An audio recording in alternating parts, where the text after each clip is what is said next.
Hi hello ಎಲ್ಲರಿಗೂ ನಮಸ್ಕಾರ. Welcome back to our channel. ಎಲ್ಲರೂ ಹೇಗಿದ್ದೀರಾ, ಚೆನ್ನಾಗಿದ್ದೀರಾ ಅಂತ ಭಾವಿಸ್ತೀನಿ. ಇವತ್ತಿನ ವಿಡಿಯೋ ಶುರು ಮಾಡ್ತಾ ಇದ್ದೀನಿ. ಸೊ ವಿಡಿಯೋನ ಎಂಡ್ವರೆಗೂ ನೋಡಿ, ಪ್ಲೀಸ್ ಸಪೋರ್ಟ್ ಮಾಡಿ. ಯಾರೆಲ್ಲ ನನ್ನ ಚಾನಲ್ನ ಸಬ್ಸ್ಕ್ರೈಬ್ ಆಗದೆ ವಿಡಿಯೋ ನೋಡ್ತಿದ್ದೀರಾ, ಪ್ಲೀಸ್ ಚಾನಲ್ನ ಸಬ್ಸ್ಕ್ರೈಬ್ ಮಾಡ್ಕೊಳ್ಳಿ. ಹಾಗೆ ಒಂದು ಲೈಕ್ ಮಾಡಿ, ನಿಮ್ಮ ಅನಿಸಿಕೆನ ಕಮೆಂಟ್ ಮಾಡಿ ತಿಳಿಸಿ. ಬೆಳಗ್ಗೆನೇ ವಿಡಿಯೋನ ಶುರು ಮಾಡಿಕೊಂಡೆ ನಾನು. ನಮ್ಮದು ಇವತ್ತು ಆ್ಯನಿವರ್ಸರಿ ಬೇರೆ ಇತ್ತು, ಡಿಸೆಂಬರ್ 5th. ಸೊ ಅವತ್ತು ಮಾಡಬೇಕಿತ್ತು ನಾನು ವಿಡಿಯೋನ, ಬಟ್ ಮಾಡೋಕ್ಕಾಗಲಿಲ್ಲ. ಸ್ವಲ್ಪ ವಿಡಿಯೋನ ಮಾಡಿ ಇಟ್ಕೊಂಡಿದ್ದೆ, ಹಾಗಾಗಿ ಇದನ್ನು ಅಪ್ಲೋಡ್ ಮಾಡ್ತಾಯಿದ್ದೀನಿ. ಯಾವುದೇ ರೀತಿ ಸೆಲೆಬ್ರೇಷನ್ ಏನಿಲ್ಲ, ಸಿಂಪಲ್ಲಾಗಿ ಹಾಗೆ ಆಚರಿಸ್ಕೊಂಡ್ವಿ ಅಷ್ಟೇ. ನವಿಲುಗಳು ಎಷ್ಟೊಂದಿದ್ದಾವೆ ಅಂತ ನೋಡ್ತಾ ಇರ್ಬೋದು. ಪ್ರತಿದಿನವೂ ಹಾಗೆಯೇ ಮನೆ ಮೇಲೆ ಬಂದು ಏನೇನೋ ತಿಂದ್ಕೊಂಡು ಆಟ ಆಡಿಕೊಂಡು ಹೋಗ್ತಾ ಇರ್ತವೆ. ಕೆಲವೊಂದೊಂದು ಸಲ ಹೆದರ್ಕೊಂಡ್ಬಿಟ್ಟಿದ್ದೆ, ಏನು ಮನೆ ಮೇಲೆಲ್ಲ ಇಷ್ಟೊಂದು ಸೌಂಡ್ ಬರುತ್ತಲ್ಲ ಅಂದ್ಬಿಟ್ಟು. ಆಮೇಲೆ ಅರ್ಥ ಆಯಿತು ನವಿಲುಗಳು ಅಂತ. ಸಿಕ್ಕಾಪಟ್ಟೆ ನವಿಲುಗಳಿದ್ದಾವೆ ಇಲ್ಲಂತೂ. ತಿಂಡಿಗೆ ರೆಡಿ ಮಾಡ್ಕೊತಾ ಇದ್ದೆ. ಸಾಂಬಾರು ಕೂಡ ಇತ್ತು, ಹಾಗೆ ನಾನು ಆಲೂ ಮಟರ್ ಸಬ್ಜಿ ಕೂಡ ಮಾಡಿಕೊಂಡೆ. ಸ್ವಲ್ಪ ರೈಸಿಗೆ ಕೂಡ ಇಟ್ಕೊಂಡೆ, ಪೂರಿ ಮಾಡ್ಕೊಳ್ಳೋಣ ಅದ್ರ ಜೊತೆಲಿ ಅಂತ ಅಂದ್ಬಿಟ್ಟು. ಶಿವರು ನೆಲ್ಲಿಕಾಯಿ ತೊಗೊಂಬಂದಿದ್ರು, ಎಲ್ಲ ತೊಳೆದು ಇಟ್ಕೊಂಡಿದ್ದೀನಿ. ನೀರೆಲ್ಲ ಕೆಳಗಡೆ ಬಸ್ತೋದ್ಮೇಲೆ ಇವನ್ನ ಸ್ವಲ್ಪ ಹೊತ್ತು ಬಿಸಿಲಿಗೆ ಇಟ್ಬಿಟ್ಟು ಆಮೇಲೆ ಕಟ್ ಮಾಡಿ ನೀಟಾಗಿ ಒಂದು ಸಲ ಒಣಗಾಕ್ಕೊತೀನಿ. ಇದನ್ನು ಪುಡಿ ಮಾಡಿ ಇಟ್ಕೊಳ್ಳೋಣ ಅಂದ್ಬಿಟ್ಟು. ಊರಿಂದ ಅಕ್ಕಿ ತೊಗೊಂಡು ಬಂದಿರೋದು, ಸ್ವಲ್ಪ ಎಲ್ಲ ಹುಳ ಬಂದುಬಿಟ್ಟಿತ್ತು. ಹಾಗೆ ಬಿಸಿಲು ಬಂದಿತ್ತು, ಸ್ವಲ್ಪ ಬಿಸಿಲು ಹಾಕ್ಕೊಂಡಿದ್ದೀನಿ. ಈ ಕಡೆ ಅಂತೂ ಬಿಸಿಲೇ ಬರಲ್ಲ, ಸ್ವಲ್ಪ ಮುಂದೆ ಹಾಕಬೇಕು. ಮುಂದೆ ಹೋಗೋಕ್ಕೇ ಭಯ ಆಗುತ್ತೆ. ಇತ್ತೀಚೆಗಂತೂ ಪದೇ ಪದೇ ಕಾಣಿಸ್ಕೊತಾನೆ ಇದೆ. ಮೊನ್ನೆ ಅಂತೂ ಮನೆ ಬಾಗಿಲಲ್ಲೇ ಬಂದು ಮಲ್ಕೊಬಿಟ್ಟಿತ್ತು. ಅದು ಕಪ್ಪೆ ತಿಂತಾಯಿದೆ. ಅದು ನೋಡೋಕ್ಕೇ ಒಂಥರ ಮೈ ಕೂದಲೆಲ್ಲ ಜುಮ್ ಅಂದ್ಬಿಡ್ತು, ಅಷ್ಟು ಭಯಂಕರವಾಗಿತ್ತು. ಅದನ್ನೇ ಅವ್ರು ವಿಡಿಯೋ ಮಾಡಿ ಇಟ್ಕೊಂಡ್ರು. ನನಗಂತೂ ಅದು ಅಪ್ಲೋಡ್ ಮಾಡೋಕ್ಕಲ್ಲ, ಅದು ನೋಡೋಕ್ಕೇ ಭಯ ಆಗೋಯಿತು. ಅಷ್ಟು ಭಯ ಆಗ್ತಾಯಿದೆ ಇತ್ತೀಚೆಗಂತೂ. ದೇವಸ್ಥಾನಕ್ಕೆ ಹೋಗಿ ಬಂದ್ವಿ, ಬಟ್ ಒಳಗಡೆ ಹೋಗಿರಲಿಲ್ಲ. ಇನ್ನೂ ಒಂದು ಸಲ ದೇವಸ್ಥಾನಕ್ಕೆ ಹೋಗಿ ಪೂಜೆ ಮಾಡಿಸ್ಕೊಂಡು ಬರಬೇಕು. ಯಾಕೋ ಗೊತ್ತಿಲ್ಲ, ಇತ್ತೀಚೆಗಂತೂ ಏನು ನೋಡಿದ್ರೂ ನಂಗೆ ಅವೇ ನೋಡ್ದಂಗೆ ಅನಿಸ್ತಾ ಇರುತ್ತೆ. ಎಲ್ಲ ಕೆಲಸ ಮುಗಿಸ್ಕೊಂಡು ಸಂಜೆ ಆಯಿತು. ಸಂಜೆ ಶಿವರು ನಾನು ಆಚೆ ಆಚೆನೇ ಊಟ ಮಾಡ್ಕೊಂಡು ಬರೋಣ, ಇವತ್ತು ಮನೇಲಿ ಏನು ಮಾಡಬೇಡ ಅಂತೇಳಿ. ಸೊ ನಾವು ಈ ಸಲ ಕೇಕ್ ಕಟ್ಟಿಂಗ್ ಎಲ್ಲ ಏನು ಮಾಡಲಿಲ್ಲ. ಯಾಕೋ ಗೊತ್ತಿಲ್ಲ, ಇಬ್ಬರಿಗೂ ಅಷ್ಟು ಇಂಟ್ರೆಸ್ಟ್ ಇರಲಿಲ್ಲ. ನಿಮಗೆ ಗೊತ್ತೇ ಇದೆ ಮನೆ ಜವಾಬ್ದಾರಿಗಳು ಎಷ್ಟೊಂದೆಲ್ಲ ಇದೆ ಅಂತ. ಗೊತ್ತಿಲ್ಲ, ಈ ಸಲ ನಮಗೆ ಆ ಥರ ಫೀಲಿಂಗ್ಸ್ ಬರಲಿಲ್ಲ. ಸೊ ಇಬ್ಬರೂ ವಿಶ್ ಮಾಡ್ಕೊಂಡ್ವಿ, ಜಸ್ಟ್ ಹಾಗೆ ಪೂಜೆ ಮಾಡ್ಕೊಂಡ್ವಿ. ಯಾವ ಟೆಂಪಲ್ಗೆ ಕೂಡ ಹೋಗಂಗಿರಲಿಲ್ಲ, ಸೊ ಹಾಗಾಗಿ ಹೋಗಲಿಲ್ಲ. ಸೊ ಹಾಗೆ ಆಚೆ ಹೋಗಿ ಊಟ ಮಾಡ್ಕೊಂಡು ಬರೋಣ ಅಂತ ಹೊರಟ್ವಿ ನಾವು. ಸಂಜೆ ಆಲ್ರೆಡಿ ಒಂದು 7 ಗಂಟೆ ಆಗಿತ್ತು. ಸಿಕ್ಕಾಪಟ್ಟೆ ಚಳಿನೂ, 7 ಗಂಟೆ ಮೇಲೆ ಆಚೆ ಹೋಗೋಕ್ಕಾಗಲ್ಲ. ಬಟ್ ಏನೂ ಮಾಡೋಂಗಿಲ್ಲ, ಅವ್ರಿಗೆ ಡ್ಯೂಟಿ ಮುಗಿಯೋದೆ ಅಷ್ಟೊತ್ತಿಗೆ. ಸೊ ಡ್ಯೂಟಿ ಮುಗಿಸ್ಕೊಂಡು ಬಂದು ಅವ್ರು ಫ್ರೆಶ್ ಅಪ್ ಎಲ್ಲ ಆಗಿ ಮನೇಲಿ ಪೂಜೆ ಎಲ್ಲ ಮುಗಿಸಿ ಅವ್ರು ಹೊರಡೋ ಅಷ್ಟೊತ್ತಿಗೆ ಲೇಟ್ ಆಗೋಯಿತು. ಸೊ ನಾವಿವಾಗ ಆಚೆ ಹೋಗೋಣ ಅಂತ ಹೊರಟಿದ್ವಿ. ಇವಾಗ ನೀವೇನಿಲ್ಲಿ ಸುತ್ತ ಕಾಂಪೌಂಡ್ ನೋಡ್ತಾ ಇದ್ದೀರಾ, ಸೊ ಇದೆಲ್ಲ ಒಬ್ಬರು ಆಫೀಸರ್ಗೆ ಕೊಟ್ಟಿರೋವಂಥ ಒಂದು ಕ್ವಾರ್ಟರ್ಸ್ ಅದು. ಸೊ ನನಗೆ ಅನಿಸುತ್ತೆ ಒಬ್ರಿಗೆ ಇಷ್ಟು ದೊಡ್ಡದು ಕೊಡಬೇಕಾ ಅಂತ. ಬಟ್ ಗೊತ್ತಿಲ್ಲ, ಅವ್ರವ್ರ ಪೊಸಿಷನ್ ಮೇಲೆ ಹೋಗುತ್ತೆ. ಅದು ಅವ್ರಿಗೆ ಅವ್ರದ್ದೇ ಆದಂಥ ಒಂದು ರೆಸ್ಪೆಕ್ಟು ಎಲ್ಲ ಇರುತ್ತೆ. ಸೊ ಒಬ್ಬೊಬ್ರಿಗೆ ಒಂದೊಂದು ಥರ ಅನ್ನೋದು ಇದ್ದೇ ಇರುತ್ತೆ. ಅದು ನೋಡಿ ನನಗೆ ಆಶ್ಚರ್ಯ ಆಯಿತು, ಒಬ್ರಿಗೆ ಇಷ್ಟು ದೊಡ್ಡದು ಜಾಗ ಕೊಟ್ಟಿದ್ದಾರೆ ಅಂತ. ಅದರಲ್ಲಿ ಸುಮಾರು ಏನಿಲ್ಲ ಅಂದರೂ ಒಂದು 100-200 ಕ್ವಾರ್ಟರ್ಸ್ ಮಾಡಿ 100-200 ಫ್ಯಾಮಿಲಿನ ತಂದಿಡ್ಬೋದು, ಅಷ್ಟು ದೊಡ್ಡದಾಗಿದೆ. ಫೈನಲಿ ಟವನ್ ಒಳಗಡೆ ಬಂದ್ವಿ. ನಾವಿವತ್ತು ಪ್ಯಾರಾಸಿಟ್ ಹೋಟೆಲ್ಗೆ ಹೋಗ್ತಾಯಿದ್ದೀವಿ. ತುಂಬ ಚೆನ್ನಾಗಿದೆ ಹೋಟೆಲ್ ಅಂತ. ದೊಡ್ಡ ಹೀರೋಯಿನ್ಗಳು ಮತ್ತು ಸಚಿನ್ ತೆಂಡೂಲ್ಕರ್ ಆಗಿರ್ಬೋದು, ಅವರೆಲ್ಲ ಬಂದಿದ್ದಾರೆ ಅಂತ ಹೇಳಿದ್ರು. ಸೊ ನೋಡೋಣ ಹೆಂಗಿದೆ ಅಂತ ಅಂದ್ಬಿಟ್ಟು ನನಗೊಂದು ಕ್ಯೂರಿಯಾಸಿಟಿ. ಆಮೇಲೆ ಅವ್ರು ಕರ್ಕೊಂಡು ಹೊರಟ್ರು ಅಲ್ಲೇ ಹೋಗೋಣ ಅಂತ. ಸೊ ನಂದೇನು ಪ್ಲ್ಯಾನ್ ಇರಲಿಲ್ಲ, ಬಟ್ ಅವರೆಲ್ಲ ಗೂಗಲಲ್ಲಿ ಸರ್ಚ್ ಮಾಡಿ ಇವತ್ತು ಅಲ್ಲೇ ಹೋಗೋಣ ಅಂತ ಕರ್ಕೊಂಡು ಹೊಂಟ್ರು. ಸಿಕ್ಕಾಪಟ್ಟೆ ದೂರ ನಾವಿರೋದಕ್ಕೂ ಆ ಹೋಟೆಲ್ಗೂ ಏನಿಲ್ಲ ಅಂದರೂ ಒಂದು 30 to 40 ಮಿನಿಟ್ ಜರ್ನಿ ಆಗುತ್ತೆ. ಅಲ್ಲಿವರೆಗೂ ಹೋಗಬೇಕು. ಬಟ್ ನನಗನ್ಸಿದ್ದು ಅಂದರೆ ಸಿಕ್ಕಾಪಟ್ಟೆ ಟ್ರಾಫಿಕ್ ಎಲ್ಲ ಏನಿರಲ್ಲ, ಅದೊಂದು ಖುಷಿ ಅನ್ನಿಸ್ತು ನನಗೆ. ಜಸ್ಟ್ ಹಾಗೆ ಒಂದೊಂದು 30 ಸೆಕೆಂಡು ಅಲ್ಲೇ ಟ್ರಾಫಿಕ್ ಎಲ್ಲ ಕ್ಲಿಯರ್ ಆಗಿಬಿಡ್ತಿತ್ತು. ಸೊ ಟ್ರಾಫಿಕ್ ಇತ್ತು ಅಂತಂದರೆ ಎಲ್ಲಾದರೂ ದೂರ ಹೋಗ್ಬೇಕಂದ್ರೆ ಸಿಕ್ಕಾಪಟ್ಟೆ ಬೇಜಾರಾಗುತ್ತೆ. ಟ್ರಾಫಿಕ್ ಇಲ್ಲ ಅಂದರೆ ಆರಾಮ್ಸೆ ಹೋಗ್ಬೋದು. ಮತ್ತು ಇನ್ನೂ ಒಂದೇನೆಂದರೆ ಅಷ್ಟು ಧೂಳು ಅನ್ನೋದಿರಲ್ಲ. ನಾವೆಲ್ಲಾದರೂ ಆಚೆ ಹೋಗಿ ಬಂದುಬಿಟ್ರೆ ಒಂದು ಹೆಲ್ಮೆಟ್ ಮೇಲೆ ಎಲ್ಲ ನೋಡಿಬಿಟ್ರೆ ಅಷ್ಟು ಧೂಳಿರುತ್ತೆ. ಬಟ್ ಗೊತ್ತಿಲ್ಲ ನನಗಿಲ್ಲಿ ಆ ಥರ ನನಗೇನು ಅನಿಸಲ್ಲ. ಹಂಗಾಗಿ ಆಚೆ ಹೋಗೋಕ್ಕೆ ತುಂಬ ಖುಷಿ ಅನಿಸುತ್ತೆ. ಒಂದೊಂದು ಸಲ ಆ ಧೂಳಿಗೆ ಹೋಗೋಕ್ಕೇ ಒಂಥರ. ಕೋಲ್ಕತ್ತಾದಲ್ಲಿದ್ದಾಗಂತೂ ಆಚೆ ಹೋಗಿ ಬಂದುಬಿಟ್ರೆ ಎಲ್ಲ ಹಿಂಗೆ ಅಂದ್ಬಿಟ್ರೆ ಹೆಲ್ಮೆಟ್ ಮೇಲೆಲ್ಲ ಮುಖದ ಮೇಲೆಲ್ಲ ಬರೀ ಬ್ಲ್ಯಾಕ್ ಕಲರ್ ಮಸಿ ಥರ ಅಷ್ಟು ಧೂಳು ಬರ್ತಾಯಿತ್ತು ಅಲ್ಲಿ. ಮತ್ತು ಅಲ್ಲಿ ಜಾಗನೂ ಅಷ್ಟೇ, ಬರೀ ಗುಂಡಿಗಳು, ಹೋಗೋಕ್ಕೆ ಆಗ್ತಾ ಇರಲಿಲ್ಲ. ಎಲ್ಲ ಕಡೆನೂ ಬಿಟ್ಕೊಂಡಿರೋ. ಫೈನಲಿ ಬಂದ್ವಿ. ನೋಡ್ತಾ ಇರ್ಬೋದು ಎಲ್ಲ ಹೆಣ್ಮಕ್ಳೇ ಇಲ್ಲಿ. ನನಗೆ ಎಷ್ಟು ಖುಷಿ ಆಯಿತು ಅಂತಂದರೆ, ಎಷ್ಟು ಎಷ್ಟು ಜನ ಹೆಣ್ಮಕ್ಳು ಇಲ್ಲಿ ಕೆಲಸ ಮಾಡ್ತಾಯಿದ್ದಾರೆ ಅಂತ. ನಾವು ಹೋಟೆಲಿಗೆ ಬರೋ ಅಷ್ಟರೊಳಗೆ ಏನಿಲ್ಲ ಅಂದರೂ ಒಂದು 7:30 8 ಗಂಟೆ ಆಗಿತ್ತು. ಅಷ್ಟೊತ್ತಾದ್ರೂ ಹೆಣ್ಮಕ್ಳು ಕೆಲಸ ಮಾಡ್ತಾಯಿದ್ರು. ನಾವು ಮನೇಲಿದ್ದು ಅಂದ್ಕೊತೀವಿ ಮನೆ ಕೆಲಸ ಬೇಜಾರಂತ, ಬಟ್ ಆಚೆ ಬಂದು ಕೆಲಸ ಮಾಡೋ ಹೆಣ್ಮಕ್ಳು ಎಷ್ಟು ಜನ ಇದ್ದಾರೆ ಅಂತ. ನಮಗೂ ಅಷ್ಟೇ ನೀಟಾಗಿ ಸರ್ವ್ ಮಾಡಿದ್ರು, ಬಟ್ ಅಷ್ಟೇ ಕ್ವಿಕ್ಕಾಗಿ ಅವರು ಡ್ಯೂಟಿನ ಹೆಂಗೆ ಚೇಂಜ್ ಮಾಡಿಕೊಂಡು ಅಂದರೆ 8 ಗಂಟೆ 8:10 ಆಗಿತ್ತು ಅಷ್ಟೇ. ಹೆಣ್ಮಕ್ಳೆಲ್ಲ ಹೋಗಿ ನಾವು ಹಿಂಗೆ ತಿರುಗಿ ಹಿಂಗೆ ನೋಡೋ ಅಷ್ಟರೊಳಗೆ ಎಲ್ಲ ಗಂಡು ಮಕ್ಕಳು ಶಿಫ್ಟಾಗಿ ಹೋಗ್ಬಿಟ್ಟಿದ್ರು. ಅಷ್ಟು ಚೆನ್ನಾಗೇ ಶಿಫ್ಟಿಂಗ್ ಇದೆ ಅಲ್ಲಿ. ಚೆನ್ನಾಗಿತ್ತು, ಒಂಥರ ನನಗೂ ಇಷ್ಟ ಆಯಿತು. ನೋಡ್ತಾ ಇರ್ಬೋದು ಯಾರ್ಯಾರು ಬಂದಿದ್ದಾರೆ ಹೋಟೆಲ್ಗೆ ಅನ್ನೋದೆಲ್ಲ ಒಂದು ಫ್ರೇಮ್ ಮಾಡಿದ್ದಾರೆ. ಮತ್ತು ಆ ಫ್ರೇಮಲ್ಲಿ ನಿಂತ್ಕೊಂಡು ಫೋಟೋ ತೆಗೆಸ್ಬಿಟ್ಟು ನಾವು ಇನ್ಸ್ಟಾಗ್ರಾಮಲ್ಲಿ ಅವರನ್ನು ಟ್ಯಾಗ್ ಮಾಡಿ ಮೆನ್ಷನ್ ಮಾಡಿಬಿಟ್ಟು ಅಪ್ಲೋಡ್ ಮಾಡೋದು, ಅಂದರೆ ರಿವ್ಯೂ ಕೊಡೋದು, ಆ ಥರದ್ದೆಲ್ಲ ಒಂದು ಕಾನ್ಸೆಪ್ಟ್ ಇತ್ತು. ಸೊ ನಾವು ಕೂಡ ಒಂದು 2-3 ಫೋಟೋ ತೊಗೊಂಡ್ವಿ. ಚೆನ್ನಾಗಿತ್ತು, ನನಗೆ ಇಷ್ಟ ಆಯಿತು. ಊಟ ಮಾತ್ರ ಸೂಪರಾಗಿತ್ತು, ಸಖತ್ ಎಂಜಾಯ್ ಮಾಡಿದ್ವಿ. ಸಾಕು ಸಿಂಪಲ್ಲಾಗಿ ಇಷ್ಟು ಮಾಡಿಕೊಂಡ್ರೆ ಆ್ಯನಿವರ್ಸರಿ ಆಗೋಯಿತು ಅಂತ. ಗೊತ್ತಿಲ್ಲ, ಇಷ್ಟು ಸಿಂಪಲ್ಲಾಗಿ ನಾವು ಇದೇ ಫಸ್ಟ್ ಟೈಮ್ ಮಾಡ್ಕೊಂಡಿರೋದು, ಒಂದು ಕೇಕ್ ಕಟ್ಟಿಂಗ್ ಇಲ್ದಲ್ಲ ಏನೂ ಇಲ್ದೇ. ಗೊತ್ತಿಲ್ಲ ಯಾಕೆ ಈ ಸಲ ನಮ್ಗೆ ಆ ಥರ ಇಂಟ್ರೆಸ್ಟ್ ಬರಲಿಲ್ಲ ಅಂತ. ಇಬ್ಬರಿಗೂ ಬರಲೇ ಇಲ್ಲ. ಲಾಸ್ಟ್ ಟೈಮ್ ಕೋಲ್ಕತ್ತಾದಲ್ಲಿ ಇದ್ದಾಗ ನಾನೇ ಸರ್ಪ್ರೈಸ್ ಕೊಟ್ಟಿದ್ದೆ, ಬಟ್ ಈ ಸಲ ಗೊತ್ತಿಲ್ಲ, ನನಗೂ ಆ ಥರ ಏನು ಮನಸ್ಸಿಗೆ ಬರಲಿಲ್ಲ, ಅವ್ರಿಗೂ ಏನೂ ಆ ಥರ ಮನಸ್ಸಿಗೆ ಬರಲಿಲ್ಲ. ಒಳ್ಳೆ ಒಂದು ಊಟ ಮಾಡಿದ್ವಿ, ಖುಷಿಯಾಗಿದ್ವಿ, ಒಳ್ಳೆ ಟೈಮ್ ಸ್ಪೆಂಡ್ ಮಾಡಿದ್ವಿ ಅಷ್ಟೇ. ಸಚಿನ್ ತೆಂಡೂಲ್ಕರ್ ಅವರು ಊಟ ಮಾಡಿ ಅದಕ್ಕೆ ಕೊಟ್ಟಿರೋವಂಥ ರಿವ್ಯೂ, ಮತ್ತು ಅವರೊಂದು ಬ್ಯಾಟ್ ಮೇಲೆ ಅವ್ರದ್ದೊಂದು ಆಟೋಗ್ರಾಫ್ ಹಾಕಿದ್ದಾರೆ, ಅದರದ್ದು ಸಿಗ್ನೇಚರ್ದೆಲ್ಲ ಒಂದು ಫೋಟೋ ತೆಗೆಸಿ ಇಲ್ಲಿ ಹಾಕಿದ್ದಾರೆ. ಸಖತ್ ಚೆನ್ನಾಗಿತ್ತು. ಹೋಟೆಲು ಅಷ್ಟೇ ಕ್ಲೀನಾಗಿ ನೀಟಾಗಿ ಎಷ್ಟು ಚೆನ್ನಾಗಿ ಸರ್ವ್ ಮಾಡ್ತಾರೆ, ಎಷ್ಟು ಚೆನ್ನಾಗಿ ಫುಡ್ಡು ಟೇಸ್ಟ್ ಕೊಡ್ತಾರೆ ಅಂದರೆ ಅಷ್ಟು ಚೆನ್ನಾಗಿತ್ತು.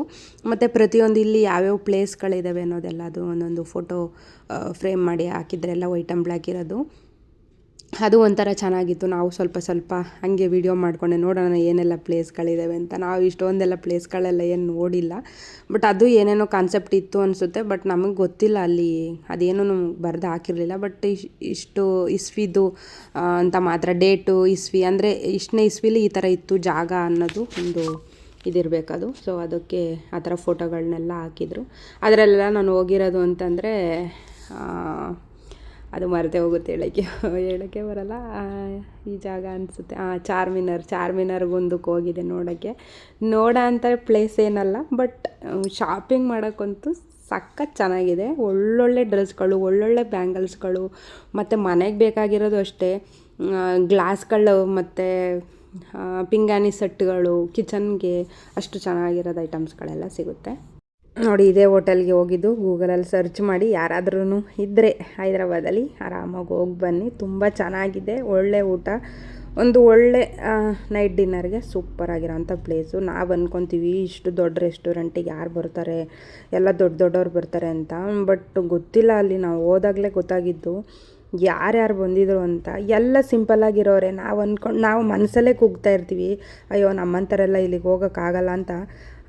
ಯೂಶ್ವಲಿ ನಾನಂತೂ ಯಾವಾಗಲೂ ಥಿಂಕ್ ಮಾಡ್ತಾ ಇರ್ತೀನಿ, ಇಷ್ಟೊಂದು ದುಡ್ಡು ಕೊಟ್ಟು ಈ ಥರ ಒಂದು ಹೋಟೆಲ್ಗಳಿಗೆ, ರೆಸ್ಟೋರೆಂಟ್ಗಳಿಗೆ ನಮಗೆ ಹೋಗೋಕ್ಕಾಗಲ್ಲ ಅಂತ. ಬಟ್ ಅಲ್ಲಿ ಆ ಥರ ಎಲ್ಲ ಏನೂ ಇಲ್ಲ. ಸಿಂಪಲ್ಲಾಗಿರೋರು ಕೂಡ ಬಂದು ಹೊಟ್ಟೆ ತುಂಬ ಖುಷಿಯಾಗಿ ಊಟ ಮಾಡ್ತಾರೆ. ಅಷ್ಟು ನನಗೆ ಖುಷಿ ಆಯ್ತು. ದೊಡ್ಡ ಫ್ಯಾಮಿಲಿಗಳೆಲ್ಲ ಒಂದು 20 ಜನ, 10 ಜನ, 15 ಜನ, ಈ ಥರ ಬರೀ ಫ್ಯಾಮಿಲಿಗಳೇ ಜಾಸ್ತಿ ಆ ಹೋಟೆಲಿಗೆ ಬಂದಿದ್ದು. ಊಟ ಮಾತ್ರ ತುಂಬ ಚೆನ್ನಾಗಿತ್ತು. ಹಾಗೆ ಸಿಂಪಲ್ಲಾಗಿ ನಮ್ಮದು ಆ್ಯನಿವರ್ಸರಿ ಕೂಡ ಮುಗ್ದೋಯ್ತು. ಮತ್ತು ಹಾಗೇ ನೀವು ಕೆಲವೊಂದೊಂದು ಸಲ ನನ್ನ ಡ್ರೆಸ್ ಲಿಂಕ್ಗಳು, ನನ್ನ ಕಿಚನಲ್ಲಿ ಯೂಸ್ ಮಾಡೋವಂಥ ಕೆಲವೊಂದೊಂದು ಪ್ರಾಡಕ್ಟ್ಗಳನ್ನ ಲಿಂಕ್ ಕೇಳ್ತಾ ಇರ್ತೀರ. ಅದೆಲ್ಲ ಲಿಂಕ್ನು ನಾನು ಡಿಸ್ಕ್ರಿಪ್ಷನಲ್ಲಿ ಟ್ಯಾಗ್ ಮಾಡಿರ್ತೀನಿ, ಅದು ಫೋಟೋ ಡೈರೆಕ್ಟ್ ಕಾಣುತ್ತೆ. ಕೆಲವೊಂದೊಂದು ನಾನು ಯೂಸ್ ಮಾಡಿ ಒಳ್ಳೆ ರಿವ್ಯೂ ಇರೋವು ಎಲ್ಲದನ್ನು ನಾನು ಆಯ್ಕೆ ಮಾಡಿ ಅಲ್ಲಿ ಟ್ಯಾಗ್ ಮಾಡಿದ್ದೀನಿ. ಅದ್ರ ಫೋಟೋ ಡೈರೆಕ್ಟ್ ನಿಮಗೆ ಕಾಣಿಸುತ್ತೆ. ಅಲ್ಲಿ ಆ ಫೋಟೋ ಮೇಲೆ ಕ್ಲಿಕ್ ಮಾಡಿದ ತಕ್ಷಣ ನಿಮಗೆ ಡೈರೆಕ್ಟು ಆ ಪ್ರಾಡಕ್ಟ್ ಮೇಲೆ ಕ್ಲಿಕ್ ಮಾಡಿ ಸಾಕು, ಅದು ಆಟೋಮೆಟಿಕ್ಲಿ ಆ್ಯಪಿಗೆ ಕನೆಕ್ಟ್ ಮಾಡಿಕೊಳ್ಳುತ್ತೆ. ನೀವು ಅದರಿಂದ ಆರಾಮ್ಸೆ ಶಾಪಿಂಗ್ ಮಾಡ್ಕೊಬೋದು. ತುಂಬ ಒಳ್ಳೊಳ್ಳೆ ಪ್ರಾಡಕ್ಟ್ಗಳನ್ನ ನಾನು ಟ್ಯಾಗ್ ಮಾಡಿದ್ದೀನಿ.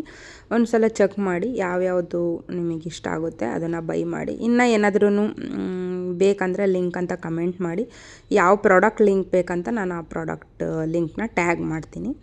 ಸೊ ನಾನು ನೆಕ್ಸ್ಟ್ ಡೇಯಿಂದ ಮತ್ತೆ ವಿಡಿಯೋನ ಕಂಟಿನ್ಯೂ ಮಾಡಿಕೊಂಡೆ. ಇವತ್ತು ಊಟಕ್ಕೆ ಬೇಳೆ ಸಾಂಬಾರು ಮಾಡೋಣ ಅಂತ ಬೇಳೆ ಮತ್ತು ಬೀನ್ಸು ಬೇಯಲಿಕ್ಕೆ ಇಟ್ಕೊಂಡೆ. ಆಮೇಲೆ ಹಾಗಲಕಾಯಿ ಕಟ್ ಮಾಡಿ ಇಟ್ಕೊಂಡಿದ್ದೀನಿ. ಅದನ್ನು ನೀಟಾಗಿ 1-2 ಸಲ ತೊಳೆದ್ಬಿಟ್ಟು ಬೇಯಿಸ್ಬಿಟ್ಟು ನೀರು ಚೆಲ್ಲಿ ಆಮೇಲೆ ಒಗ್ಗರಣೆಗೆ ಹಾಕ್ಕೊತೀನಿ. ಸ್ವಲ್ಪ ಕೈ ಬರುತ್ತೆ ಅದಕ್ಕೋಸ್ಕರ. ಮತ್ತು ಇಲ್ಲಿ ಅಷ್ಟರೊಳಗೆ ಬೇಳೆ ಬೇಯಿತು, ಸಾಂಬಾರಿಗೆ ಕೂಡ ಒಗ್ಗರಣೆಗೆ ಹಾಕ್ಕೊಂಡೆ. ಬೆಳಗ್ಗೆ ತಿಂಡಿಗೆ ನಾನು ಪಲಾವ್ ಮಾಡ್ಕೊಂಡಿದ್ದೆ, ಅದು ಒಂದು ಸ್ವಲ್ಪ ಮಿಕ್ಕಿತ್ತು, ಅದನ್ನು ಕೂಡ ಎತ್ತಿಟ್ಬಿಟ್ಟು ಎಲ್ಲ ತೊಳಿಲಿಕ್ಕೆ ಹಾಕ್ಕೊತಾ ಇದ್ದೀನಿ. ಎಲ್ಲ ಪಾತ್ರೆಗಳು ಸ್ವಲ್ಪ ಇತ್ತು, ಎಲ್ಲದನ್ನು ತೊಳೆದಿಟ್ಟೆ. ಇನ್ನೂ ಒಂದು ಸ್ವಲ್ಪ ಪಾತ್ರೆಗಳೆಲ್ಲ ಇದೆ, ಇನ್ನೂ ಕಿಚನ್ ಅಷ್ಟು ಕ್ಲೀನ್ ಮಾಡಿಲ್ಲ, ಎಲ್ಲ ಕ್ಲೀನ್ ಮಾಡ್ಕೋಬೇಕು. ರಾತ್ರಿ ಬಂದಿದ್ದೇ ಲೇಟಾಗೋಯಿತು, ಏನು ಕೆಲಸ ಮಾಡಲಿಲ್ಲ, ಚಳಿಲಿ ಬೇರೆ ಬಂದು. ಹಾಗಾಗಿ ಎಲ್ಲ ಬೆಳಗ್ಗೆ ಕ್ಲೀನ್ ಮಾಡ್ಕೊಳ್ಳೋ ಥರ ಆಯಿತು. ಇನ್ನು ಗ್ಯಾಸ್ ಎಲ್ಲ ಒರೆಸಿ ಕ್ಲೀನ್ ಮಾಡ್ಕೋಬೇಕು. ಪ್ರತಿದಿನವೂ ಇದೇನೇ ಕೆಲಸ, ಏನು ಚೇಂಜಸ್ ಏನಿರಲ್ಲ. ನಾನು ಅಲ್ಲಿದ್ದಿಂದ ಇಲ್ಲಿಗೆ, ಇಲ್ಲಿದಿಂದ ಅಲ್ಲಿಗೆ ತೆಗ್ದಿಡೋದೇ ಆಗ್ತಾ ಇರುತ್ತೆ. ಗೊತ್ತಿಲ್ಲ, ನನಗೆ ಏನೇನಾದರೂ ಚೇಂಜ್ ಮಾಡಿದ್ರೆ ಇನ್ನೇನಾದರೂ ಸರಿ ಇಲ್ವೇನೋ ಅನ್ನಿಸ್ತಾ ಇರುತ್ತೆ. ಮತ್ತೇನಾದ್ರೂ ಚೇಂಜ್ ಮಾಡಿದರೆ ಮತ್ತೇನೋ ಸರಿ ಇಲ್ವೇನೋ ಅಂತ ಅನ್ನಿಸ್ತಾ ಇರುತ್ತೆ. ಗೊತ್ತಿಲ್ಲ, ನನಗೆ ಯಾವ ಥರ ಬೇಕು ಆ ಥರ ಕಿಚನ್ನ ಸೆಟ್ ಮಾಡಿ ಇಟ್ಕೊತೀನಿ. ಬಟ್ ಒಂದೊಂದು ಸಲ ಒಂದೊಂದು ಥರ ಯೋಚನೆ, ಮನೇಲಿ ಫ್ರೀಯಾಗಿ ಇದ್ದಾಗ ಏನಾದ್ರೂ ಆಲೋಚನೆಗಳು ಬಂದುಬಿಡುತ್ತೆ ಅನ್ನೋ ಟೈಮಲ್ಲಿ ಏನೇನಾದ್ರೂ ಕಿಚನ್ ಅಥವಾ ರೂಮಲ್ಲಿ ಏನೇನಾದರೂ ಚೇಂಜಸ್ ಮಾಡ್ಕೊತಾ ಇರ್ತೀನಿ. ಅದನ್ನು ತೆಗ್ದು ಇಲ್ಲಿಗೆ ಇಟ್ಕೊಳ್ಳೋದು, ಇದನ್ನು ತೆಗ್ದು ಅಲ್ಲಿಗೆ ಇಟ್ಕೊಳ್ಳೋದು, ಬರೀ ಇದೇನೆ. ಆ ಥರ ಒಂದೊಂದು ಚೇಂಜಸ್ ಮಾಡ್ಕೋತಾ ಇರ್ತೀನಿ. ಆವಾಗ ಮನಸ್ಸಿಗೆ ಒಂದು ಸ್ವಲ್ಪ ನನಗೆ ಖುಷಿ ಅನಿಸುತ್ತೆ. ಯಾಕಂದರೆ ಬೇರೆ ಬೇರೆ ಆಲೋಚನೆಗಳಿಗಿಂತ ಮನೆ ಕೆಲಸದಲ್ಲಿ ನಮ್ಮನ್ನು ನಾವು ತೊಡಗಿಸ್ಕೊಳ್ಳೋದು ತುಂಬ ಇಂಪಾರ್ಟೆಂಟು. ಇನ್ನೊಬ್ಬರ ಬಗ್ಗೆ ಯೋಚನೆ ಮಾಡೋದು ಅಥವಾ ನಮ್ಮ ಬಗ್ಗೆನೇ ನಾವು ಏನೇನೋ ಯೋಚನೆ ಮಾಡೋದು, ಕೆಟ್ಟದ ಆಲೋಚನೆಗಳೆಲ್ಲ ಮನಸ್ಸಿಗೆ ತಗೊಳ್ಳೋದು, ಆದ್ದರಿಂದ ಸುಮ್ಮನೆ ಇಲ್ದಿದ್ದೆಲ್ಲ ಮೆಂಟಲಿನೂ ಅಷ್ಟೇ, ಫಿಸಿಕಲಿನೂ ಅಷ್ಟೇ ತುಂಬ ಕುಗ್ಗೋಗ್ಬಿಡ್ತೀವಿ. ಆದರೂ ಬದಲಾಗಿ ನಾವು ಈ ಥರ ಮನೆ ಕೆಲಸದಲ್ಲಿ ತೊಡಗಿಸ್ಕೊಂಡ್ರೆ ತುಂಬ ಚೆನ್ನಾಗಿರುತ್ತೆ. ಅದಕ್ಕೋಸ್ಕರ ನಾನು ಈ ಒಂದು ಐಡಿಯಾನ ಪಾಲನೆ ಮಾಡ್ತಾಯಿದ್ದೀನಿ ಕಳೆದ 1 ವರ್ಷದಿಂದನೂ. ಮಧ್ಯದಲ್ಲಿ ನಿಮಗೆ ಹಾರನ್ ಸೌಂಡ್ ಕೇಳಿಸಿರ್ಬೋದು, ನಾನು ವಾಯ್ಸ್ ಓವರ್ ಕೊಡ್ತಾಯಿದ್ದೆ. ಅಷ್ಟರೊಳಗೆ ಶಿವು ಅವ್ರು ಬಂದು ಹಾರನ್ ಮಾಡ್ತಾಯಿದ್ರು. ಸ್ವಲ್ಪ ಆಚೆ ಹೋಗಬೇಕಿತ್ತು, ಹಾಗಾಗಿ. ಸೊ ನನ್ನ ಕೆಲಸ ಎಲ್ಲ ಇವಾಗ ಕಂಪ್ಲೀಟ್ ಆಯಿತು. ಇಬ್ಬರು ಇರೋದು ನಾವು. ಎಷ್ಟು ಪಾತ್ರೆ ಬರುತ್ತೆ ನೋಡ್ಬೋದು. ಸಿಕ್ಕಾಪಟ್ಟೆ ಪಾತ್ರೆ ಮಾಡ್ಕೋತೀನಿ. ಸ್ವಲ್ಪ ಸ್ವಲ್ಪ ತೊಳೆದಿಟ್ಕೋತಾ ಇರ್ತೀನಿ, ಚಳಿಗೇನು ಒಣಗಿಲ್ಲ, ಆದ್ರೂ ಪಾತ್ರೆಗಳು ಆಗ್ತಾನೇ ಇರುತ್ತೆ. ಸ್ವಲ್ಪ ಸಂಜೆ ಆಯಿತು ಅಂದರೆ ಏನು ತೊಳಿಲಿಕ್ಕೆಲ್ಲ ಹೋಗಲ್ಲ, ಮತ್ತು ಬೆಳಗ್ಗೆ ಬಿಸಿಲು ಬಂದಾಗಲೇ ತೊಳೆಯೋದು. ಯಾಕಂದರೆ ಜೊತೆಗೆ ನನಗೆ ಆಪ್ರೇಷನ್ ಆಗಿರೋದು ಇನ್ನೂ ಕ್ಯೂರ್ ಆಗಿಲ್ಲ. ಅದನ್ನು ಕ್ಯೂರ್ ಮಾಡ್ಕೊಳ್ಳೋಕ್ಕೆ ಇಷ್ಟೆಲ್ಲ ಒದ್ದಾಟ ಮಾಡ್ತಾಯಿದ್ದೀನಿ. ಸೊ ಇನ್ನೂ ರಿಸ್ಕ್ ತೊಗೊಳ್ಳೋದು ಬೇಡ ಅಂತ ಮೊದಲು ಆರೋಗ್ಯ, ಆಮೇಲೆ ಬಾಕಿ ಕೆಲಸ ಅಂತ ನಾನು ಇವಾಗ ಯೋಚನೆ ಮಾಡೋದು. ಫಸ್ಟೆಲ್ಲ ಏನಂತಂದರೆ ತಿಂಡಿ ಊಟ ಎಲ್ಲ ಬಿಟ್ಬಿಟ್ಟು ದೇವ್ರ ಪೂಜೆ ಮಾಡೋದು, ಮನೆ ಕೆಲಸ ಮಾಡೋದು, ಇದೇ ಮಾಡ್ಕೊಂಬರ್ತಿದ್ದೆ. ಆಮೇಲೆ ಗೊತ್ತಾಯಿತು, ನಮ್ಮ ಆರೋಗ್ಯನೇ ನಮಗೆ ದೇವ್ರು ಕೊಡೋ ಅಂಥ ಉಡುಗೊರೆ. ನಾವು ಅದನ್ನು ಬಿಟ್ಬಿಟ್ಟು ಫಸ್ಟ್ ಊಟ ತಿಂಡಿ ಎಲ್ಲ ಬಿಟ್ಟು ಉಪವಾಸ ಮಾಡ್ಕೊಂಡು ಆ ವ್ರತ ಈ ವ್ರತ ಮಾಡ್ಕೊಂಡು ನಮಗೆ ಅದನ್ನು ಕೊಡಪ್ಪ ದೇವರೇ, ಇದನ್ನು ಕೊಡಪ್ಪ ದೇವರೇ ಅಂದರೆ ಯಾವ ದೇವರು ಕೊಡಲ್ಲ. ಒಂದು ಕಷ್ಟಪಟ್ಟು ದುಡಿಬೇಕು, ಬಟ್ ನಮ್ಮ ಮನೇಲಿ ಬರೆದಿರಬೇಕು. ಇನ್ನೊಂದು ಯಾವುದೇ ಆದ್ರೂ ಸಿಗಬೇಕು ಅನ್ನೋ ಟೈಮಿಗೆ ಸಿಕ್ಕೇ ಸಿಗುತ್ತೆ.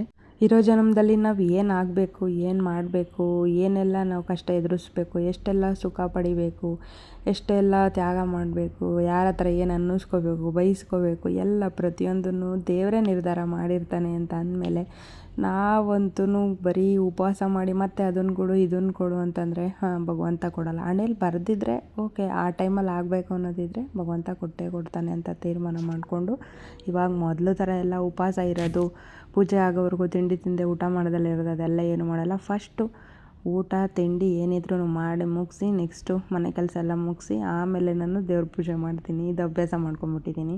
ಕಷ್ಟ ಹೆಂಗಿದ್ರೂ ಬರುತ್ತೆ, ಬಂದೇ ಬರಲಿ. ಬೇಕಿದ್ರೆ ಉಪವಾಸ ಇದ್ದು ನಾವು ಮಾತ್ರೆ ತಿಂದಲ್ಲಿದ್ದು ಆ ಹಾಸ್ಪಿಟಲ್ ತಿರುಗೋದಕ್ಕಿಂತ ಕಷ್ಟ ಏನು ಬರಲ್ಲ ಅಂತ ಡಿಸೈಡ್ ಮಾಡ್ಕೊಂಬಿಟ್ಟಿದ್ದೀನಿ. ತುಂಬ ಪೂಜೆ ಪುನಸ್ಕಾರ, ಆ ದೇವರು ಈ ದೇವರು ಎಲ್ಲ ಥರದ್ದೂ ಮಾಡಿಬಿಟ್ಟೆ ನಾನು. ಒಂದು ಅನಿಸಿದ್ದು ಇಷ್ಟೇ, ಇಷ್ಟೆಲ್ಲ ಪೂಜೆ ಮಾಡ್ತೀನಿ, ಇಷ್ಟೆಲ್ಲ ಉಪವಾಸ ಇರ್ತೀನಿ, ಏನು ಹೇಳಿದ್ರೂ ವ್ರತಗಳು ಮಾಡ್ತೀನಿ, ಎಲ್ಲದೂ ಮಾಡ್ತೀನಿ, ಆದರೂ ನನ್ನ ಆರೋಗ್ಯ ಸರಿ ಆಗ್ತಾಯಿಲ್ವಲ್ಲ ಅಂತ ಯೋಚನೆ ಮಾಡ್ಬೇಕಾದ್ರೆ ಅನ್ನಿಸ್ತು. ನಾನು ಉಪವಾಸ ಇದ್ದು ಡಾಕ್ಟ್ರು ಕೊಟ್ಟಿರೋದೆಲ್ಲ ಟ್ಯಾಬ್ಲೆಟ್ಗಳನ್ನೆಲ್ಲ ಸ್ಕಿಪ್ ಮಾಡಿಕೊಂಡು ಅನ್ ಟೈಮಿಗೆ ಏನು ತಿನ್ಬೇಕು ತಿಂದಲೇ, ಯಾವ ಥರ ನಾವು ಆ್ಯಕ್ಟಿವಿಟಿ ಇಟ್ಕೊಳ್ದಲೇ ಸುಮ್ಮನೆ ದೇವರು ಅಂದ್ಕೊಂಡು ಕೂತ್ಕೊಂಡ್ರೆ ಅದಾಗಲ್ಲ. ದೇವ್ರ ಮೇಲೆ ಭಕ್ತಿ ಇರಬೇಕು, ಆದರೆ ಅತಿಯಾದ ಭಕ್ತಿ ಮೂಢನಂಬಿಕೆ ಒಳ್ಳೆಯದಲ್ಲ ಅಂತ ಅರ್ಥ ಮಾಡಿಕೊಂಡೆ ನಾನು ಇಷ್ಟು ದಿನದಲ್ಲಿ. ಅದೊಂದು ಮಾತ್ರ ಅರ್ಥ ಆಯಿತು. ಕೆಲವೊಂದೊಂದು ಸಲ ನನಗೂ ಬೇಜಾರಾಗುತ್ತೆ, ಮೊದಲು ಈ ಥರ ಎಲ್ಲ ಪೂಜೆ ಮಾಡ್ತಾಯಿದ್ದೆ, ಇವಾಗ ಯಾಕೆ ಈ ಥರ ಆದೆ ಅಂತ. ಆದರೆ ನನ್ನ ಆರೋಗ್ಯನೇ ನನಗೆ ಫಸ್ಟು. ಎಷ್ಟು ದಿನ ಬದುಕಿರ್ತೀವೋ ಗೊತ್ತಿಲ್ಲ, ಬದುಕಿರೋವಷ್ಟು ದಿನ ನಾವು ಇನ್ನೊಬ್ಬರ ಮೇಲೆ ಡಿಪೆಂಡ್ ಆಗಬಾರ್ದು. ಅದರಲ್ಲೂ ನಮಗೆ ಆರೋಗ್ಯ ಸರಿಗಿಲ್ಲ ಅಂತ ಯಾರ ಮೇಲೂ ಡಿಪೆಂಡ್ ಆಗಬಾರ್ದು. ಅದು ಯಾರೇ ಆಗಿದ್ರೂ ಸರಿಯೇ. ಯಾಕಂದರೆ ನಮಗೆ ಹುಟ್ಟಿಸಿರೋ ತಂದೆ ತಾಯಿಗಳಿಗೆ ಮಾತ್ರ ನಮ್ಮನ್ನು ಕೇರ್ ಮಾಡೋ ಅಂಥ ರೈಟ್ಸ್ ಇರುತ್ತೆ, ಒಂದು ಕಟ್ಕೊಂಡವ್ರಿಗೆ ಇರುತ್ತೆ. ಬಟ್ ಅದಕ್ಕಿಂತ ಹೆಚ್ಚಾಗಿ ಅಂತಂದರೆ ನಮ್ಮನ್ನು ಎತ್ತಿರೋ ಅಂಥ ತಂದೆ ತಾಯಿಗಳಿಗೆ ಮಾತ್ರ ಜಾಸ್ತಿ ರೈಟ್ಸ್ ಇರೋದು. ಇವಾಗ ಅವರೇ ಇಲ್ಲ, ಯಾಕಂದರೆ ತಂದೆ ತಾಯಿಗಳ ಸೇವೆ ಮಾಡಬೇಕಾಗಿರೋದು ಮಕ್ಕಳು ಕರ್ತವ್ಯ, ಮಕ್ಕಳುಗಳನ್ನು ನೋಡ್ಕೊಳ್ಬೇಕಾಗಿರೋದು ತಂದೆ ತಾಯಿಗಳ ಕರ್ತವ್ಯ. ನಾವಿನ್ನು ಯಾರೇ ನಮ್ಮ ಲೈಫಲ್ಲಿ ಬಂದರೂ ಅವರೆಲ್ಲ ಮೂರನೇ ವ್ಯಕ್ತಿಗಳಾಗ್ತಾರೆ ಹೊರತು ನಮ್ಮ ಸ್ವಂತದವ್ರು ಆಗೋಕ್ಕಾಗಲ್ಲ. ಸೊ ಹೊಟ್ಟೆಲಿ ಹುಟ್ಟಿರೋ ಮಕ್ಕಳಾಗಿರ್ಬೋದು, ಯಾರೇ ಆಗಿದ್ರೂ ಅಷ್ಟೇ. ಬಟ್ ಇವಾಗ ಅವರೇ ಇಲ್ಲ ಅಂತಂದಮೇಲೆ ನಮ್ಮ ಆರೋಗ್ಯ ನಾವೇ ಕಾಪಾಡ್ಕೋಬೇಕು.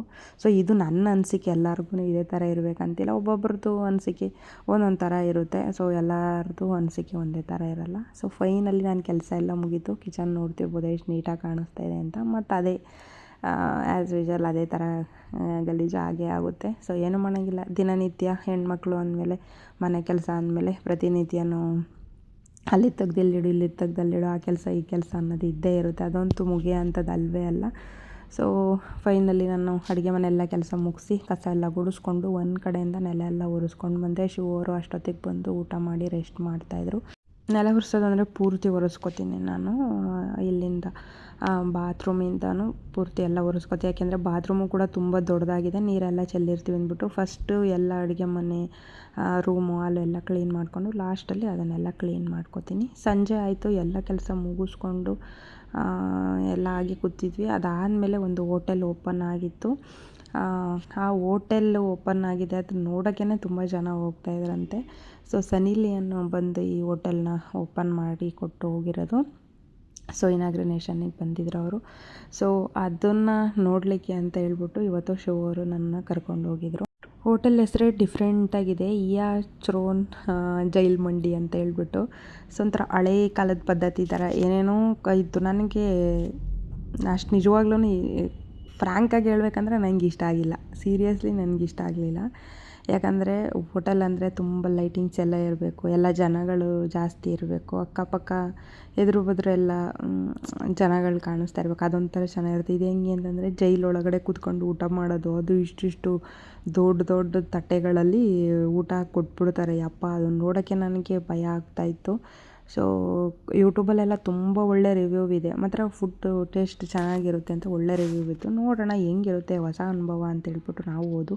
ನನಗೆ ವಿಡಿಯೋ ಮಾಡ್ಕೊತಿದ್ರು. ನನಗಲ್ಲೊಬ್ಬರು ಏನೇನೋ ವೇಷ ಹಾಕೊಂಡೆಲ್ಲ ಬಂದರು, ಅದು ನೋಡಿನೇ ಭಯ ಆಗೋಗ್ಬಿಡ್ತು. ನೋಡ್ತಾ ಇರ್ಬೋದು, ಆ ಡಾರ್ಕ್ ಲೈಟೆಲ್ಲ ನೋಡಿನೇ ಸಿಕ್ಕಾಬಿಟ್ಟು ಭಯ ಆಯಿತು ನನಗಂತೂ. ಸೊ ನಾನಂತೂ ವಿಡಿಯೋ ಮಾಡ್ಕೊಳ್ಳಿಲ್ಲ. ಆಮೇಲೆ ಶಿವ ಅವರೇ ವಿಡಿಯೋ ಮಾಡಿದ್ರು. ಮತ್ತು ಇವರು ಸನ್ನಿ ಲಿಯೋನ್ ಬಂದಾಗೆಲ್ಲ ಅವ್ರ ಜೊತೆಲಿ ಡ್ಯಾನ್ಸ್ ಮಾಡಿದ್ದು, ಅದು ಹೋಟೆಲ್ ಓಪನಿಂಗ್ ಟೈಮಲ್ಲಿ ಅದೆಲ್ಲ ಅವರೇ ಅಂತೆ. ಸೊ ಇಲ್ಲಿ ಕೂತ್ಕೊಂಡು ಫೋಟೋ ತೆಗೆಸ್ಕೊಳ್ಳೋದಿತ್ತು. ನಾವು ಒಂದು ಸ್ವಲ್ಪ ಫೋಟೋಸ್ ಎಲ್ಲ ತೆಗೆಸ್ಕೊಂಡ್ವಿ. ಏನೋ ಒಂಥರ ಈ ಕಾಡಲ್ಲಿ ಇರುತ್ತಲ್ಲ ಆ ಥರ ಒಂದು ನೋಡ್ತಾ ಇರ್ಬೋದು. ಇದೆಲ್ಲ ಜೈಲುಗಳು, ಮತ್ತು ಇದು ದನ ಕೂಡಾಕೋಂಥ ಕೊಟ್ಟಿಗೆ ಥರ ಐತೆ ಅಂತ ನನಗಂತೂ ಅದು ಏನು ಹೇಳ್ಬೇಕಂತಲೇ ಅರ್ಥ ಆಗ್ತಾಯಿಲ್ಲ. ನೀವು ನೋಡ್ತಾ ಇದ್ದೀರಾ.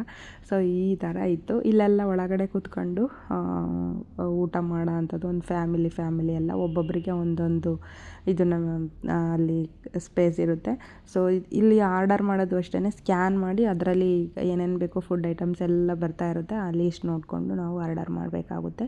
ಸೊ ನಾವು ಇಲ್ಲಿ ಸ್ಪೇಸ್ ಇರಲಿಲ್ಲ, ಇನ್ನೊಂದು ಕಡೆ ಹೋಗೋಣ ಅಂತ ಅಂದ್ಬಿಟ್ಟು ಮತ್ತೆ ಬೇರೆ ಕಡೆ ಹೋದ್ವಿ.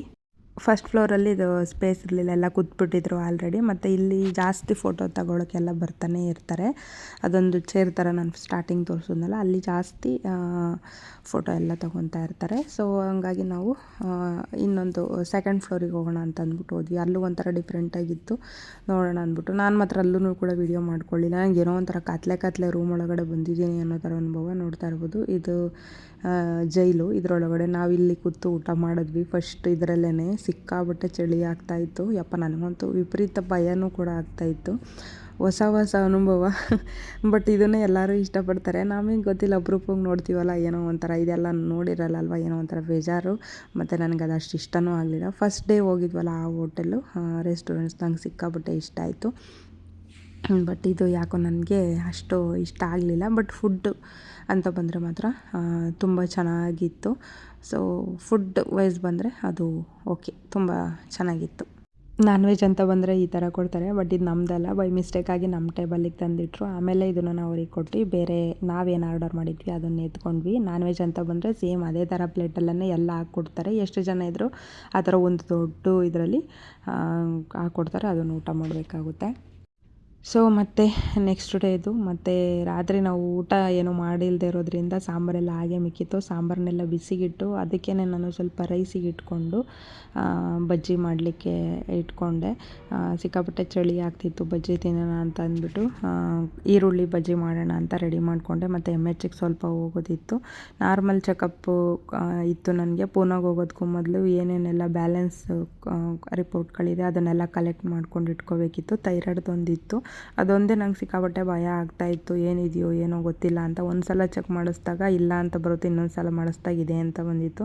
ಬಟ್ ಈ ಸಲ ಫೈನಲಿ ಹೋಗಿ ಡಾಕ್ಟರ್ ಹತ್ರ ಮಾತಾಡಿದ್ವಿ. ಸಿಕ್ಕಾಪಟ್ಟೆ ಜನ ಇದ್ದರು. ಸೊ ಅವರು ನಮ್ಮ ರಿಪೋರ್ಟ್ ನೋಡಿ ಹೇಳಿದ್ರು, ನಿಮಗೆಲ್ಲ ಏನೆಲ್ಲ ಸಿಮ್ಟಮ್ಸ್ ಇದೆ ಅಂತ ಕೇಳಿದ್ರು. ಅವ್ರು ಕೇಳಿದ್ದಕ್ಕೆಲ್ಲ ನಾನು ಇಲ್ಲ ಅಂತಲೇ ಹೇಳಿದೆ. ಯಾಕೆಂದರೆ ನನಗೆ ಆ ಥರದ್ದು ಯಾವುದೂ ಸಿಮ್ಟಮ್ಸ್ ಇರಲಿಲ್ಲ. ಸೊ ಏನೂ ಸಿಮ್ಟಮ್ಸ್ ಇಲ್ಲ ಅಂದರೆ ಆ ಥರದ್ದೆಲ್ಲ ಏನೂ ಇರೋಲ್ಲ, ಭಯಪಡಬೇಡಿ. ಇನ್ನು 4 ವಾರ ಬಿಟ್ಕೊಂಡು ಮತ್ತೆ ಬ್ಲಡ್ ಟೆಸ್ಟ್ ಮಾಡಿಸೋಣ. ಸೊ ಭಯಪಡೋ ಅಂಥದ್ದೇನೂ ಇಲ್ಲ. ಇದರಿಂದ ಫರ್ಟಿಲಿಟಿಗೆ ಏನೂ ಪ್ರಾಬ್ಲಮ್ ಆಗೋಲ್ಲ, ನೀವು ಆರಾಮ್ಸೆ ಬೇರೆ ಟ್ರೀಟ್ಮೆಂಟ್ ಎಲ್ಲ ತೊಗೊಬೋದು ಅಂತಂದರು. ಸೊ MHಲ್ಲಿ ನೋಡ್ತಾ ಇರ್ಬೋದು ಎಷ್ಟು ಜನ ಇದ್ದಾರೆ ಅಂತ. ಫ್ಯಾಮಿಲಿ OPDಗೆ ಇವತ್ತು ನಾವು ಹೋಗಿದ್ದು. ಡಾಕ್ಟರ್ ಹೇಳಿದ್ದು ಕೇಳಿ ತುಂಬಾ ಖುಷಿ ಆಯಿತು. ವಿಡಿಯೋನೂ ಕೂಡ ಇಲ್ಲಿಗೆ ಎಂಡ್ ಮಾಡ್ತಾ ಇದ್ದೀನಿ. ಹೇಗಿತ್ತು ವಿಡಿಯೋ ಕಮೆಂಟ್ ಮಾಡಿ. ವಿಡಿಯೋ ಇಷ್ಟ ಆದರೆ ಒಂದು ಲೈಕ್ ಮಾಡಿ, ಶೇರ್ ಮಾಡಿ, ಚಾನಲ್ನ ಸಬ್ಸ್ಕ್ರೈಬ್ ಮಾಡ್ಕೊಳ್ಳಿ. Thank you for watching. Love you all. Take care.